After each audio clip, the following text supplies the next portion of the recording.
15 अगस्त 1947 के दिन भारत को अंग्रेजों से आजादी तो मिल गई थी, लेकिन चाहते जाते अंग्रेज ऐसी ज्वाला भड़का गए जिसकी लपटों की गर्मी आज भी महसूस की जा सकती है।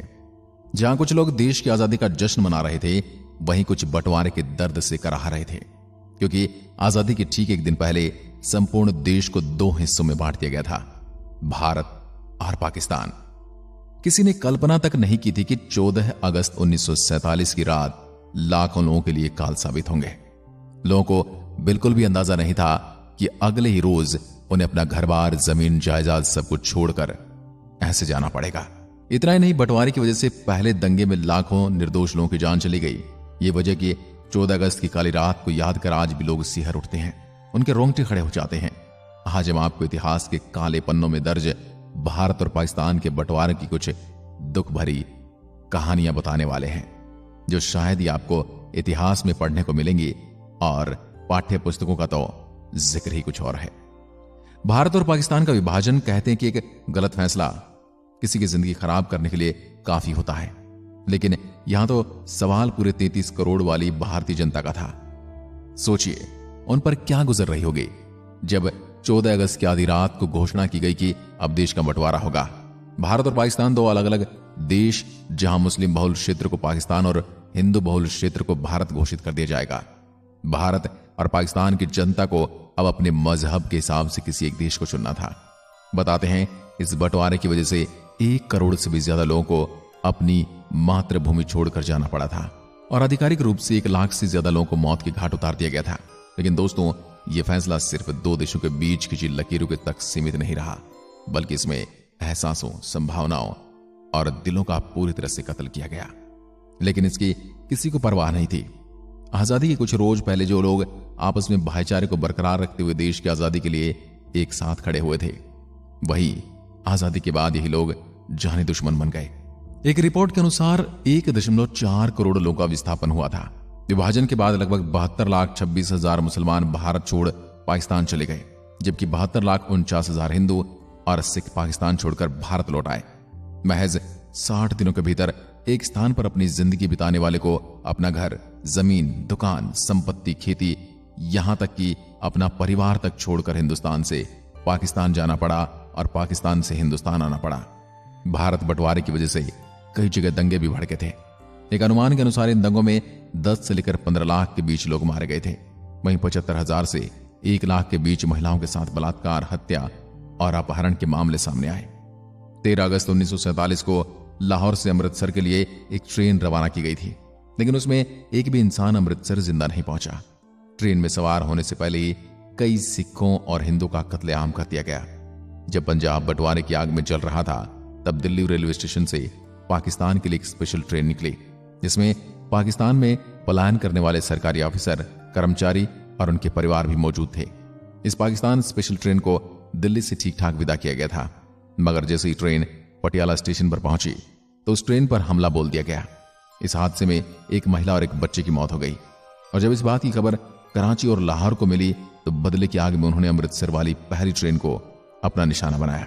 बताते कि जब यह ट्रेन पाकिस्तान से अमृतसर के स्टेशन पर पहुंची तो उसमें एक भी जिंदा इंसान नहीं था। हर तरफ लाशों के ढेर लगे थे। इन लाशों की दुर्दशा ये बयां करने के लिए काफी थी कि बंटवारे का फैसला कितना गलत था। एक ट्रेन की आखिरी बोगी पर दिल दहला देने वाली सूचना भी लिखी गई थी। उसमें साफ लिखा गया था कि पटेल और नेहरू को आजाद का यह तोहफा मुबारक हो। इसके बाद यह आग इतनी भड़की कि दोनों तरफ से आने जाने वाली ट्रेनों में केवल लाशें ही पहुंचती थी, जिंदा इंसान नहीं। लोगों को एक स्थान से दूसरे स्थान पर पहुंचाने वाली ट्रेन कब्रिस्तान और शमशान में बदल गई थी। इसलिए भारत और पाकिस्तान का विभाजन किसी काले इतिहास से कम नहीं है।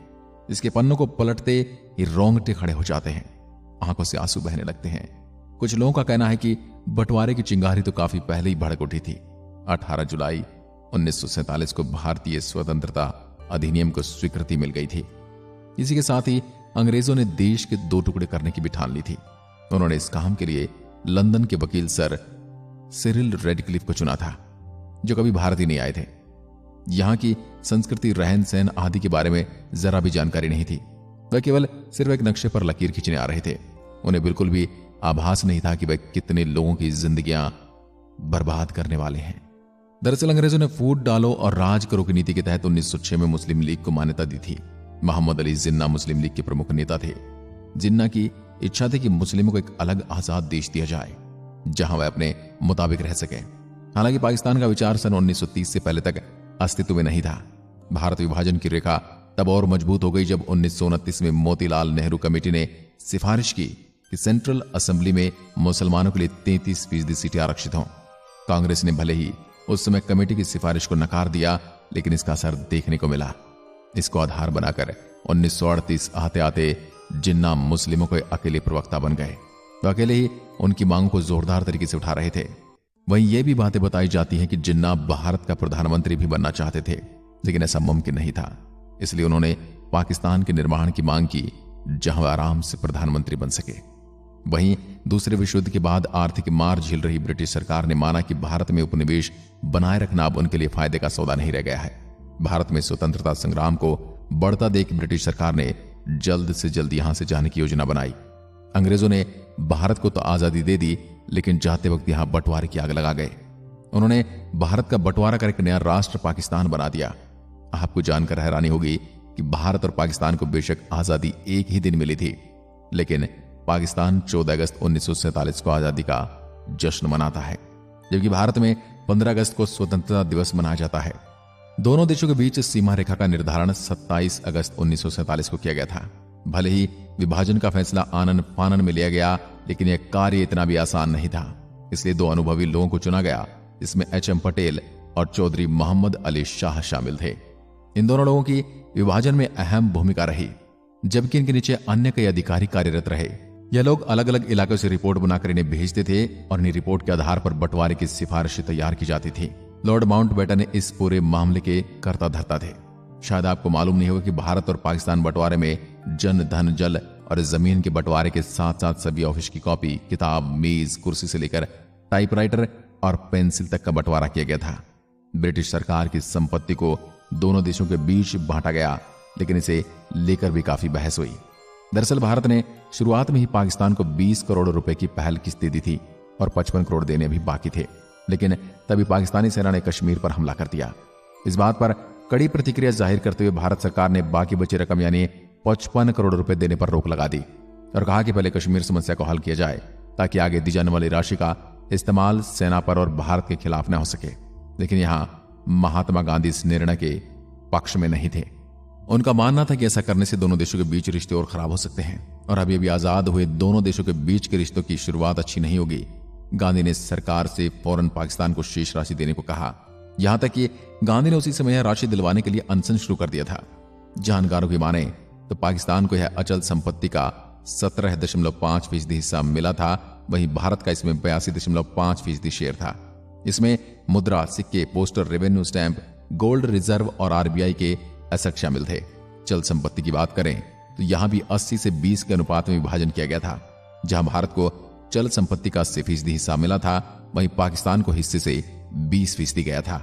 संपत्ति वस्तुओं में सरकारी टेबल, कुर्सी, स्टेशनरी, यहां तक कि लाइट बल्ब और इंक पोर्ट भी शामिल थे। आपको सुनकर अचंभा होगा कि सरकारी पुस्तकालयों में उपलब्ध पुस्तकों को भी दोनों देशों के बीच विभाजित किया गया था। रेलवे और सड़क विभाजन की संपत्ति को दोनों देशों में रेलवे और सड़कों के हिसाब से बांटा गया था। खैर, इस तरह से बंटवारे के एक फैसले ने हंसते खेलते देश के लोगों के बीच नफरत के बीज बोए, जो आज तक कायम है। इस बारे में आपकी क्या राय हमें कमेंट सेक्शन में लिखकर जरूर बताएं। वीडियो पसंद आई हो तो वीडियो को लाइक, शेयर और हमारे